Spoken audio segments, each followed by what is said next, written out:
Do you expect a coach to make a miracle happen? That was clearly a shot at Chandler Parsons. Chandler responded, saying, "It's wild to me that someone who has been in my shoes knows how hard it is to get here and knows how bad injuries suck to hate so hard. You're mad I can provide for my family? I don't love the game because I had 3 knee surgeries. You make no sense and sound bitter. NBA is a brotherhood. Stop hating." Steven, See my first line? We're not brothers.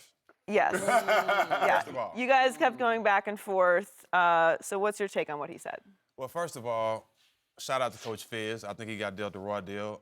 Anytime you go to war, you need soldiers. Right. They took all his soldiers. Zach gone, Tony Allen gone. He has no soldiers. So he's left with the blame. With Chandler, to whom much is given, much is required. I think if you put Draymond on Memphis and give him $100 million and they don't win, they're going to kill Draymond.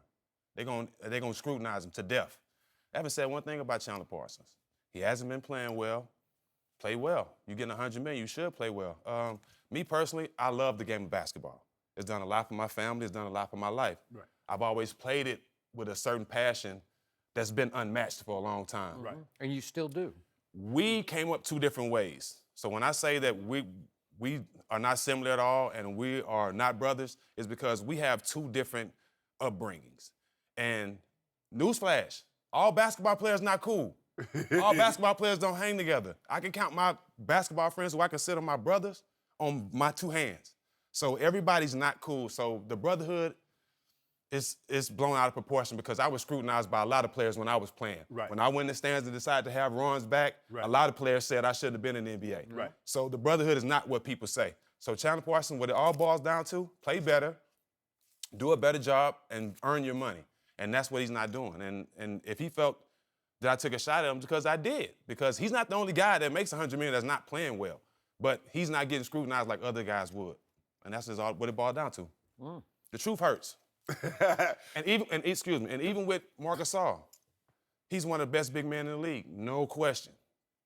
But look at the big men we have, the 7-footers we have now. They're getting triple doubles. They're playing point guard. Mark's not doing that. His shooting percentage has dropped. So he has to take some of the blame, too. Right. And that's what people are not saying. How much of this is Coach Fizdale and Marc Gasol having a relationship that's irreparably harmed, and you can't continue down this path if there's no chance of reconciliation? Well, anytime you're not winning, everything magnifies. Everything blows up. The littlest arguments can be They big. just went to the playoffs last year. They fired Lionel Hollins right after they made the Western Conference Finals.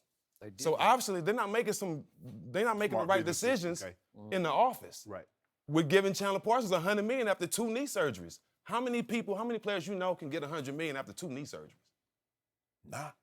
That was my only thing. My thing is that he had these damaged knees in Dallas. So, and for Memphis to come on and give him $23 million a year, and he's playing slightly about 20 minutes a game, averaging 8 points a game. Yep. Skip, that's not good enough. That's not good enough. Not good enough. That's what fans would say. I am no Chandler Parsons fan, as many people know from old He can days. dress though, Skip. I'm giving Kenny him that. Stack. He's a good person, great guy, but Well, I don't like him as a basketball Do player. you know him a little bit? I don't know him at all. Okay, all right. So, the problem is with the Memphis management, I have no idea what possessed them to give him $100 million. When I look back at his injury history, it's been one thing after another Yes. with both knees. It's back and forth and back. It's too long to read the list of all the games he's missed, and his games have fallen steadily from his second year till now. They just drop, and you just gave him $100 million going back 2 years ago to do what? To get hurt again? Because he's been hurt. And he's been ineffective this year because his knees look creaky. He doesn't look like he's the same guy. No. He had one good year. It was his contract year in Houston early on, and he averaged, 17, 6 assists, and 4 rebounds. That's about that's a max for him. That's what he is. That's what Memphis thought it might get, like it's closing its eyes saying if we could get 17, 6, and 4, which is decent. Is it $100 million worth? No. No, but in that They'll take market. it. That would, well, if he put up those numbers, That's good for him. That's worth You'd say, $100 million. Okay. Yes. Is he a soldier? No. Is Tony Allen a soldier? You better believe it. Is Zach Randolph a Gazebo, soldier? woof. Would they fight you? Ask the Spurs about the fights they've had in the playoffs. No, I mean, not literal fights, but Yeah. just the battles they've had in the playoffs with that group. And yet, I'm a big Fizdale guy. I raved about him last year. I thought he was the breakout coaching star of last year's playoffs, even though it just went 6 games with the Spurs. But they were hellacious hard games that went to the wire each time. And it took miraculous shots by Tony Parker and some big threes by Kawhi Leonard to survive that series. But the point is, as much as I believe in Fizdale, as it's ironic, he's a player's coach, but he began to clash with the best player on the team. Now, I'm with you. Has Marc lived up? No. Could he?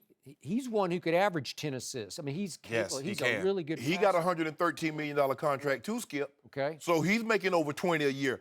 So he needs to put up Boogie Cousins and Anthony Davis type numbers. Yep. Well, and even that, you know, we talk about Fizz, but okay, how long has Paxson been in Chicago? Well, how much have they won? He still has a job. Right. Even in New Orleans, he has 2 of the best big men in the game. They're not winning. He still has a job. You know, I think They need to Fizz give got us Boogie Cousins. dealt with the Raw situation, and he's liked by a lot of guys because, like I said, he's a player's coach. Yep. And I appreciate the fact that LeBron and Dwayne Wade stepped up. Was it on Twitter? I Yes. guess Yeah. it was. That they stepped up and had his back on Twitter and said, we need some, some answers here. Okay? Yeah. Everybody needs some answers, but all I know for sure is that he really ticked off Marc Gasol on it was Sunday against the Nets they're playing. They end up losing by, I think, 10. And he pulled him in the third quarter and then didn't play him in the fourth quarter. And you know and I know, if you cross that line, and after the game, Marc Gasol, the PR guy, tried to pull him away from the media scrum, and he said, no, I'm not finished. And he went on and on and on about how, I guess he doesn't value me. I can't tell you how upset I am over this. And I guess it just burned the bridge to the ground where Marc Gasol said, okay, it's him or me. Because it'd been going on for a while between the two of them. And you know and I know, usually a young coach is going to lose that battle, Yes. right? Yes, a young coach is definitely going to lose that battle, but with being a star, much is required. Yes. Tim Duncan. It's been times where I've seen Greg Popovich pull Tim Duncan because Tim didn't do what he was asked, and Tim didn't finish the game. And either whether we won the game or not, Pop stuck to his guns. But Tim respected that. We're Right. talking about the best power forward of all time. Right. So some kind of way, you have to be on the same page to win and to be successful in any organization. Stacks, you know now guys are into their feelings. Oh yeah. Because no question. because we saw it last year. We saw it twice in the playoffs. The Cavs came back from 26 against Indy. With 25-26 against Indy. They came back from like 20 against Toronto. And Kyrie and Kevin Love barely played in the fourth quarter. But it was Especially Kevin Love. They would just sit him. Because think about how they pull Kevin Love at any given time. Kevin Love might play 10 minutes. But he's like, hey, I'm not getting the job done. But now guys like, if I make $20 million, even if I'm not getting the job done, I need to be on the court. Because it's disrespectful for you to sit me on the bench when I'm supposed to be the guy and I'm not doing my job. When you got a minus 18, why am I still playing you in these back? The second unit is bringing us back. Marc Gasol, he sees himself as the guy. He does. And remember, he basically grew up. He played high school basketball in Memphis, so Memphis watched him grow up, and he's their guy. And Fizz is going to lose that one, even though I said earlier, I gained respect for Fizz as he got fired. And I believe because Pop stepped up and spoke out for him and said he deserves another shot sooner than later, he's going to get another head coaching shot. I will bet you, and I'll bet you it'll be a success wherever he lands. He will. But how much are you going to think about it in Memphis? How much are you really going to win? Are you really going to be a serious threat with the power the way it's assembled now in the West? They knew they wasn't going to win when they traded Zach and they traded Tony Allen. That organization was going downhill. You got to think about it. Marc has not looking over his shoulder. Yeah.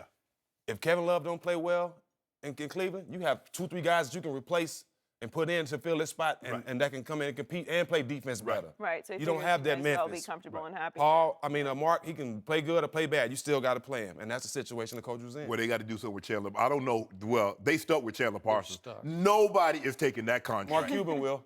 That's No, the boy. no, that's Mark Cuban boy. He ain't taking that one. Mark that's what. Hey, Mark wouldn't go to that $23 million because he could have easily matched what He Memphis could have easily gave him. matched you, sure. But he right. wasn't no fool. He said, "I'll be a fool, but I ain't gonna be a D fool." And let him walk. And I just say that it's not personal, but the way I love the game, when I see people not approaching the game and playing the way it should be played, as a fan, I speak up whether they like it or not. Thanks for watching. Subscribe here to get the latest from the show. Be sure to check out more of the best clips from Undisputed, or go watch a few segments from the newest show on FS1, First Things First, with Chris Carter and Nick Wright.